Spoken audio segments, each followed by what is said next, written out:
খবরের শুরুতেই শিরোনাম। 1,45,00,000 মহিলা পেলেন টাকা, কিন্তু পরের কিস্তিতেই বড় ধাক্কা। জেনে নিন আসল সত্য। মসজিদের মাইক খোলার মামলা খারিজ হাইকোর্টে, খুশি শুভেন্দু, ফিরতে পারে লাউডস্পিকার।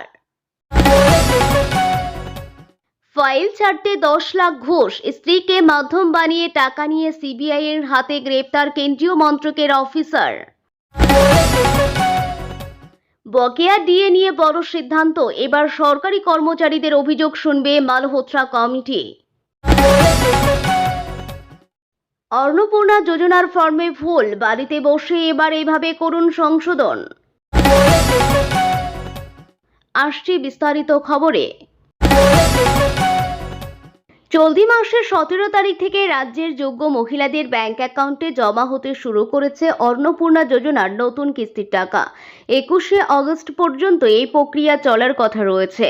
তবে এই মাসে টাকা অ্যাকাউন্টে ঢুকেছে মানেই যে আগামী মাসেও নিশ্চিতভাবে টাকা মিলবে এমনটা নয়। সম্প্রতি রাজ্য সরকারের একটি অনুষ্ঠানে যোগ দিয়ে এ বিষয়ে স্পষ্ট সতর্ক বার্তা দিয়েছেন রাজ্যের নারী ও সমাজ কল্যাণ দপ্তরের মন্ত্রী মালতী রাভা রায়।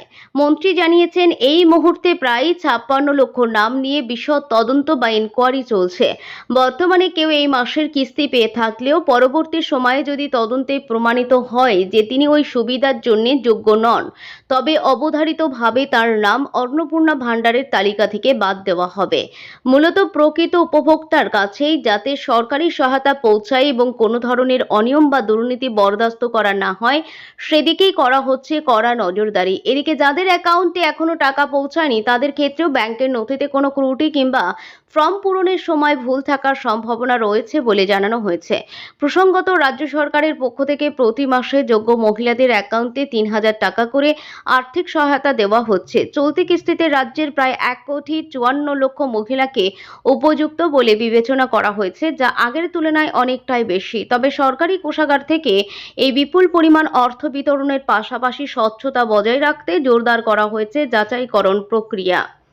মসজিদ থেকে লাউডস্পিকার খোলা নিয়ে দায়ের হওয়া জনস্বার্থ মামলা খারিজ করে দিল কলকাতা হাইকোর্ট। এই রায়ে খুশি মুখ্যমন্ত্রী শুভেন্দু অধিকারী। তাঁর দাবি, এই মামলাকে ঘিরে পশ্চিমবঙ্গের সাম্প্রদায়িক অশান্তি তৈরির যে চেষ্টা হয়েছিল তা ব্যর্থ হয়েছে। মঙ্গলবার ডিভিশন বেঞ্চের রায়ের পর এক স্যান্ডেলে নিজের প্রতিক্রিয়া জানান তিনি। কলকাতা হাইকোর্টের ভারপ্রাপ্ত প্রধান বিচারপতি তপব্রত চক্রবর্তী এবং বিচারপতি অতরূপ বন্দ্যোপাধ্যায় ডিভিশন বেঞ্চে মামলাটি শুনানি হয়। মামলাকারীদের অভিযোগ ছিল, পুলিশ প্রশাসন রাজ্যের বিভিন্ন মসজিদ কমিটিকে মৌখিকভাবে লাউডস্পিকার খুলে নেওয়ার নির্দেশ দিয়েছিল। কোথাও কোথাও পুলিশ গিয়ে নিজেরাই মাইক খুলে দিয়েছে বলেও অভিযোগ করা হয়েছে। এই অভিযোগের ভিত্তিতেই জনস্বার্থ মামলা দায়ের হয়। শুনানির সময় আদালত পুলিশের ভূমিকা নিয়ে রাজ্যের অ্যাডভোকেট জেনারেলের কাছে তথ্য জানতে চায়। মঙ্গলবার রাজ্যের হয়ে আদালতে সওয়াল করেন অ্যাডভোকেট জেনারেল সুরজিৎ নাথ মিত্র। রাজ্যের তরফে আদালতকে জানানো হয়, পুলিশ প্রশাসনের পক্ষ থেকে মাইক খুলে নেওয়ারও কোনো লিখিত নির্দেশ দেওয়া হয়নি। যে নির্দেশের কথা বলা হচ্ছে তা মৌখিক ছিল বলে আদালতে জানানো হয়। বিচারপতিরা মসজিদ কর্তৃপক্ষের সঙ্গে পুলিশের কোনো বৈঠক হয়েছিল কিনা জানতে চাইলে রাজ্যের পক্ষ থেকে জানানো হয়, এমন কোনো বৈঠক হয়নি। এরপর মামলাটির গ্রহণযোগ্যতা নিয়ে প্রশ্ন তোলে রাজ্য। আদালতের পর্যবেক্ষণেও সেই বিষয়টি গুরুত্ব পায়। ডিভিশন বেঞ্চ জানায়, পুলিশের কথিত মৌখিক নির্দেশ এবং সংবাদ মাধ্যমে প্রকাশিত প্রতিবেদনের উপর ভিত্তি করে এই জনস্বার্থ মামলা করা হয়েছে।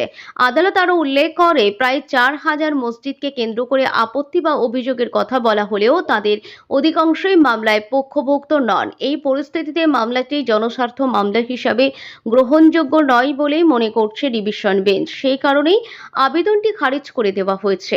রায়ের পর এক স্যান্ডেলে প্রতিক্রিয়া জানান শুভেন্দু অধিকারী। তিনি দাবি করেন, পশ্চিমবঙ্গে সাম্প্রদায়িক অশান্তি ছড়ানোর যে চেষ্টা হয়েছিল তা ব্যর্থ হয়েছে। তার বক্তব্য, লাউডস্পিকার সরানো এবং পুলিশের বাড়াবাড়ির অভিযোগকে কেন্দ্র করে যে মামলা করা হয়েছিল তা খারিজ হওয়া নাগরিক অধিকার, শান্তি এবং আশার বার্তা বহন করছে। তবে মামলাটির অন্য পক্ষের বক্তব্য গুরুত্বপূর্ণ। মসজিদগুলির হয়ে আদালতে সওয়াল করা তৃণমূল সাংসদ কল্যাণ বন্দ্যোপাধ্যায় জানান, নির্দিষ্ট শব্দসীমা মেনে মাইকে আজান দেওয়া যাবে। তার বক্তব্য অনুযায়ী এক্ষেত্রে কারো বাধা দেওয়ার কারণ নেই। যেসব মসজিদ থেকে লাউডস্পিকার খুলে নেওয়া দেওয়া হয়েছিল সেগুলি ফের লাগানো যেতে পারে বলেও জানিয়েছেন কল্যাণ। তবে মাইকে আজান বা অন্য কোনো ঘোষণা করার ক্ষেত্রে নির্ধারিত শব্দসীমা মেনে চলতে হবে, এ বিষয়টি তার বক্তব্যে স্পষ্ট করা হয়েছে। ফলে জনস্বার্থ মামলাটি খারিজ হলেও মসজিদের লাউডস্পিকার ব্যবহারের ক্ষেত্রে শব্দ দূষণ সংক্রান্ত নিয়মই এখন মূল বিষয় হয়ে দাঁড়াচ্ছে। আদালতের রায়ের পর সংশ্লিষ্ট মসজিদগুলিতে মাইক পুনরায় বসানো এবং নির্ধারিত শব্দসীমা মেনে ব্যবহার করা নিয়ে পরবর্তী পদক্ষেপের দিকেই নজর থাকবে। চুক্তি নবীকরণের ফাইল দ্রুত ছেড়ে দেওয়ার নামে ঘুষ নেওয়ার অভিযোগে সিবিআইয়ের জালে কেন্দ্রীয় তথ্য সম্প্রচার মন্ত্রকের এক উচ্চপদস্থ আধিকারিক ওই মন্ত্রকের ইন্টারনাল ফাইন্যান্সিয়াল অ্যাডভাইজার তথা ডেপুটি কন্ট্রোলার অফ অ্যাকাউন্টস পদে কর্মরত সন্দীপ নামে ওই আধিকারিককে গ্রেপ্তার করেছে কেন্দ্রীয় তদন্তকারী সংস্থা। অভিযোগ, নিজের স্ত্রীর মাধ্যমে এক ব্যবসায়ীর কাছ থেকে 10 লাখ টাকা ঘুষ নেওয়ার সময় হাতে নাতে ধরা পড়েন তিনি। সিবিআই সূত্রে জানা গেছে, ধৃত সন্দীপ 2020 ব্যাচের ইন্ডিয়ান সিভিল অ্যাকাউন্ট সার্ভিসের একজন অফিসার। অভিযোগ, একটি বেসরকারি সংস্থার চুক্তি নবীকরণের কাজ তার টেবিলে বসে বেশ কিছুদিন ধরে আটকে ছিল। ফাইলটি দ্রুত মেটানো এবং কাজ এগিয়ে নেওয়ার বিনিময়ে তিনি এক ব্যবসায়ীর কাছে প্রথমে 15 লাখ টাকা ঘুষ দাবি করেন। পরবর্তীতে দুই পক্ষের মধ্যে রফা হলে ঘুষের অঙ্ক কমে দাঁড়ায় 10 লাখ টাকায়। টাকা মেটানে আটকে থাকা ফাইল দ্রুত মঞ্জুর করার আশ্বাস দিয়েছিলেন ওই আধিকারিক। বিষয়টি নিয়ে ভুক্তভোগী ব্যবসায়ী সিবিআই এর দ্বারস্থ হন এবং লিখিত অভিযোগ দায়ের করেন। সিবিআই আধিকারিকরা অভিযোগটি খতিয়ে দেখে একটি বিশেষ ফাঁদ তৈরি করেন। গত মঙ্গলবার পূর্ব পরিকল্পিত ছক অনুযায়ী ব্যবসায়ী যখন টাকা দিতে যান তখন সরাসরি নিজে টাকা না নিয়ে সন্দীপ তার স্ত্রীর মাধ্যমে টাকা নেন, কিন্তু সেই সময় আড়ালে নজর রাখছিলেন সিবিআই তদন্তকারীরা। টাকা হাত বদল হওয়া মাত্রই হাতে নাতে গ্রেপ্তার করা হয় অভিযুক্ত আধিকারিক ও তাঁর স্ত্রীকে। সিবিআই এর এক মুখপাত্র এক বিবৃতিতে জানান, অভিযুক্ত আইসিএএস আধিকারিক চুক্তির মেয়াদ বাড়ানোর প্রক্রিয়া রিনিউ করার জন্য ঘুষের দাবি করেছিলেন। আমরা সঠিক সময়ে ফাঁদ পেতে 10 লাখ টাকা ঘুষ নেওয়ার সময় তাকে পাকড়াও করেছে।